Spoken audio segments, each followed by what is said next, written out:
Pessoal, semana 2, então, em engenharia, a gente vai ver requisitos de software, processos de requisitos, modelos de sistema e engenharia de modelos, tá? O que são requisitos de software, né, sistema? São descrições do que o sistema tem que fazer, né, e as restrições do seu funcionamento. A engenharia de requisitos é um processo de descobrir, analisar, documentar, verificar e validar serviços e restrições. Aí a gente tem os níveis de requisitos, né? Requisitos de usuário. Declaração abstrata de alto nível, né? Normalmente em linguagem natural, apoiado por diagramas. Descreve serviços como o sistema deve fornecer e restrições de operação. Tá? Consumidores são gerentes de clientes, usuários finais, engenheiros de cliente, gerentes do contratado e arquitetos do sistema. Requisito do sistema é a definição detalhada de baixo nível, né? Enquanto aqui o de usuário é abstrata de alto nível, a de sistema é baixo nível, define exatamente o que deve ser implementado, pode fazer parte de um contrato comprador-desenvolvedor. Os consumidores são usuários finais, engenheiros do cliente, arquitetos de sistema, desenvolvedor de software, engenheiros de teste e engenheiros de manutenção, né?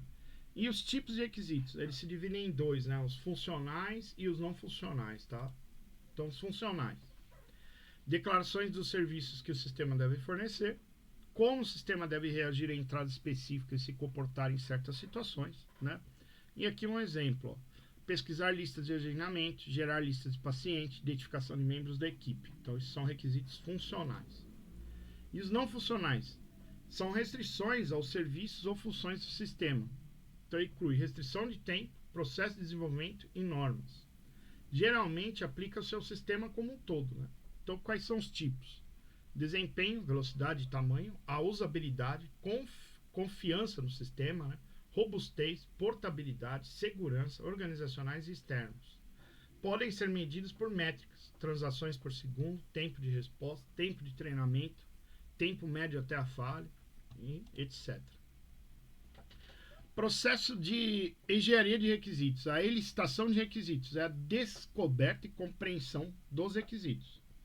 Quais são as técnicas que nós vamos usar para isso? Né? São entrevistas estruturadas, pode ser quase estruturadas ou não estruturadas. A etnografia é a observação, participação ativa ou passiva. As histórias dos usuários, né? Descrições informais e pessoais de como o sistema pode ser usado. Os cenários, que são descrições mais estruturadas do uso do sistema. E as etapas, que é descoberta, classificação, organização, priorização, negociação e documentação. Especificação dos requisitos. Você vai colocar isso num documento, né? Então, pode ser em linguagem natural, que é simples. Em linguagem natural estruturada, que você vai usar modelos, né, para garantir. Em gráficos, né? Casos de uso, sequência, né? Pode ser matemático também, baseado em conceitos matemáticos, né? Vai reduzir a ambiguidade, mas, por outro lado, são complexas para o cliente. O que tem que ter na estrutura do documento e especificação de requisitos? Tem que ter um prefácio, uma introdução, um glossário, definição de requisitos do usuário, arquitetura do sistema, especificação de requisitos do sistema, modelos do sistema, evolução, os apêndices e o índice. Tá? Então isso tem que ter lá no documento. A validação dos requisitos, você vai ver se eles estão corretos, né? Quais são os tipos? A validade, completude, consistência, realismo, né? Se dá para implementar e verificar. As técnicas, você vai fazer a revisão, leitura, mostrar um protótipo para o cliente, prototipação e geração de casos de teste.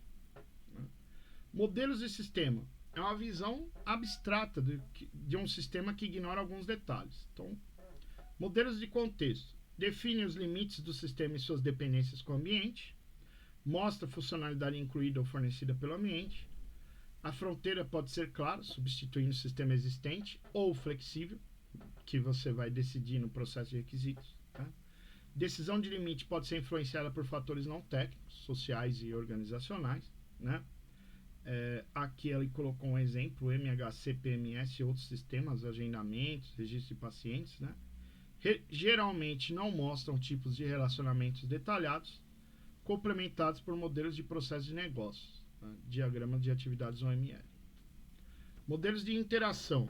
Focam na interação entre sistemas e atores externos, né?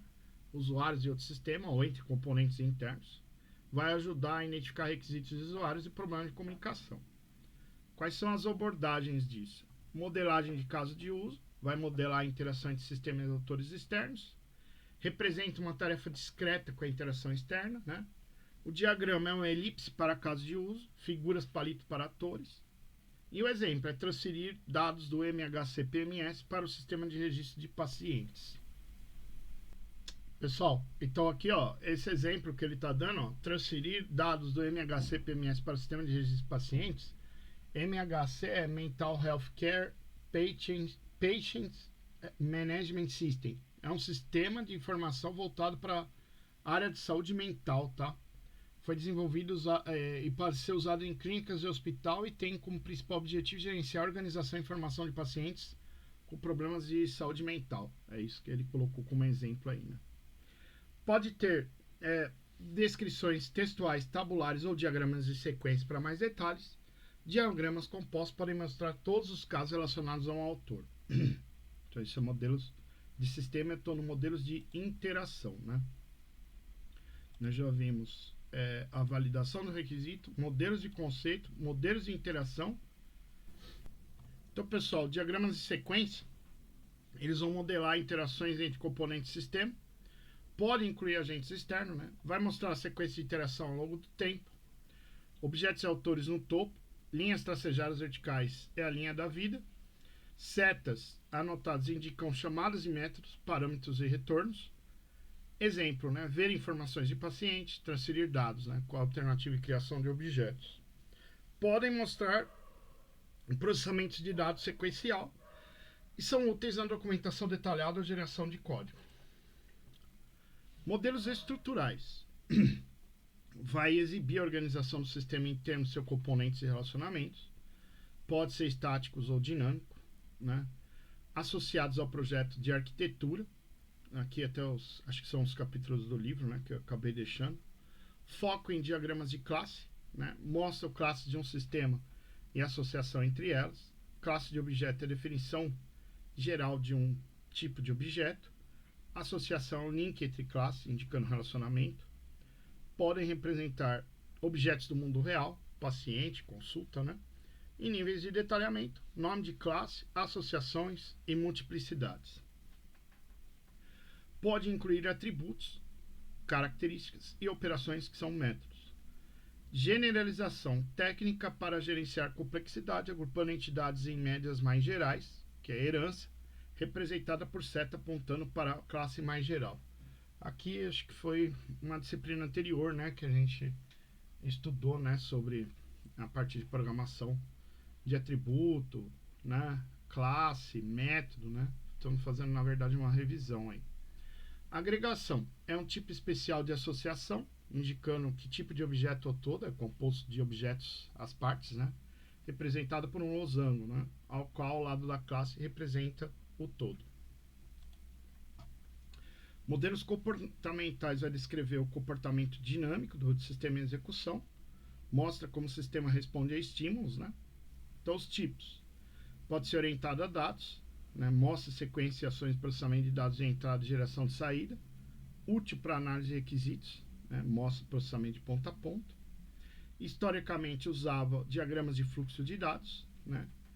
A UML 2.0 introduziu diagramas de atividades para modelar processamento de dados. Então, retângulos arredondados e setas para fluxos de controle, barras sólidas para coordenação e execução paralela de atividades, guardas anotam condições para fluxo e exemplos disso é o processo de entonação involuntária, funcionamento da bomba de insulina, processamento de pedidos. Modelagem dirigida a eventos. Mostra como o sistema reage a eventos externos e internos. Ela é baseada na suposição de estados finitos e transições causadas por eventos. Vamos ver UML.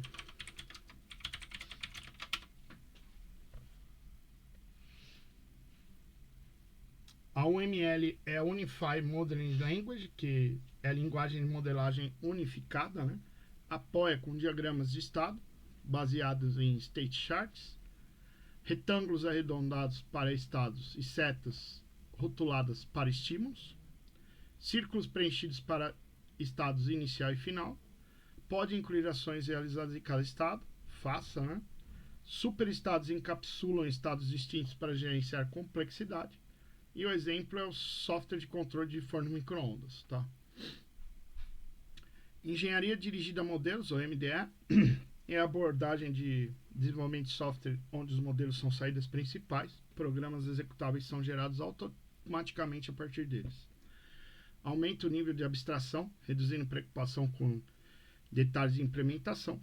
As raízes na arquitetura dirigida a modelos, proposta na OMG em 2001. Né? Então, a engenharia dirigida a modelos, né, ela tem um escopo maior que a arquitetura dirigida por modelos, né, incluindo engenharia de requisitos, processos de software e testes baseados em modelos. Quais são os prós disso? Abstração, redução de erros, aceleração, reuso de modelos independentes de plataforma, geração para diferentes plataformas. Quais são os contras? As abstrações podem não ser corretas para implementar, independência de plataforma só para grandes sistemas, implementação não é o maior problema. MDA é a abordagem centrada em modelos para projeto e implementação, cria modelos em diferentes níveis de abstração e os tipos de modelos abstratos.